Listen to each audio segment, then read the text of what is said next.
उत्तर प्रदेश में 10 फरवरी से मतदान होना है और उसकी प्रक्रिया शुरू हो गई। सभी राजनीतिक पार्टियों ने अपनी अपनी कमर कस ली है और प्रत्याशियों का भी नाम घोषित हो गया है लगभग। इसी क्रम में सब जितने प्रत्याशी हैं लगभग अपने नामांकन भी दाखिल करने लगे हैं और कुछ का हो भी गया है। इस वक्त मैं मौजूद हूं बुलंदशहर के सयाना विधानसभा में। हमारे साथ इस वक्त गठबंधन के प्रत्याशी मौजूद हैं, दिलनवाज खान जी, जो सयाना विधानसभा से इनको उतारा गया है। सबसे पहले सर आपका स्वागत है। जी सर। जयंत चौधरी जी ने आपके ऊपर भरोसा जताया है, किस तरह से उस भरोसे को कायम रखेंगे आप? सबसे पहले मैं चौधरी साहब का तहे दिल से आभार व्यक्त करता हूं कि जो कि उन्होंने मेरे ऊपर भरोसा जताया और अपना आशीर्वाद दिया, और ये मैं बिल्कुल तैयारी के साथ मैदान में कूदा हुआ हूं।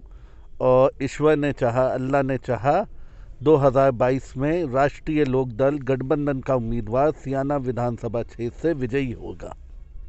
आपके यहाँ भी जो मौजूदा विधायक हैं भाजपा से हैं, सत्ता में होते हुए किस तरह से उनसे आप टक्कर लेंगे? देखिए, ये चुनाव जो है सयाना विधानसभा का और पूरे उत्तर प्रदेश का, हर कोई चौधरी जयंत सिंह अपने आप को मानता है, हर कोई अपने आप को चौधरी साहब मानता है। और ये जनता का चुनाव हो गया और जनता तैयार बैठी हुई है।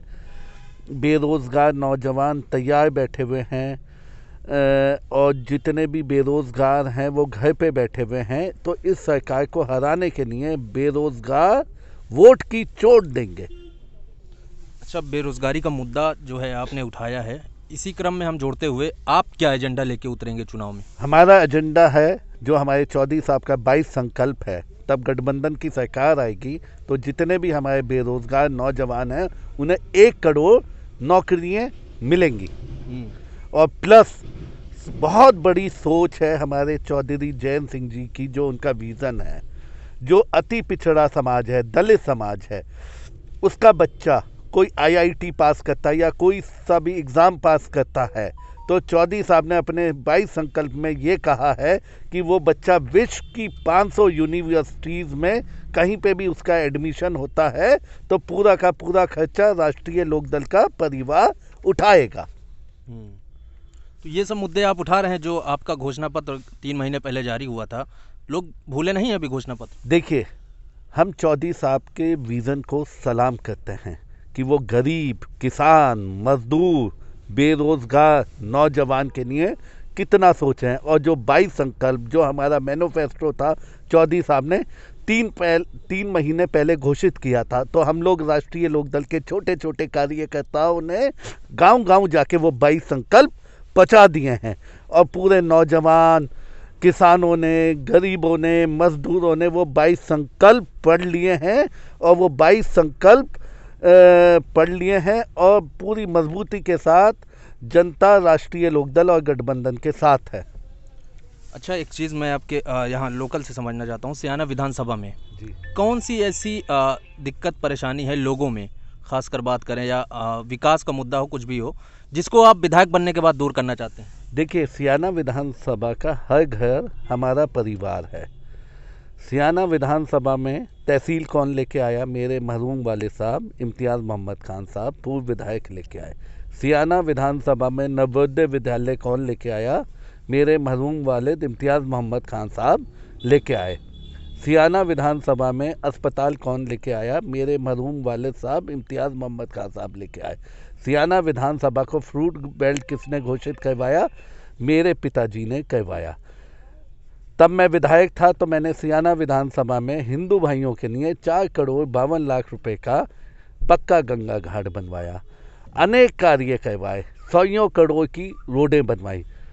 2012 से लेके 17 तक सयाना विधानसभा में विकास हुआ। 17 से लेके 22 तक सयाना विधानसभा में विकास नाम की कोई चीज़ नहीं है। और विधायक जी ना तो सुख दुख में आते, बिल्कुल लापता रहते हैं। विधायक जी क्षेत्र में नहीं आते हैं?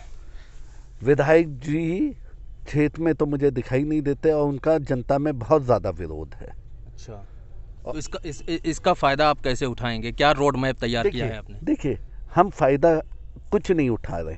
हम अपने नेता चौधरी जयंत सिंह जी का जो विज़न है, 22 संकल्प लेके जनता के बीच में जा रहे हैं। जो चौधरी साहब ने कहा है वो करेंगे। अब जैसे कि नौजवान जो हमारे स्पोर्ट्समैन हैं, उनके लिए इतनी बड़ी चीज़ सोची है चौधरी साहब ने कि हर ब्लॉक पे एक स्टेडियम बनेगा युवा खिलाड़ियों के लिए।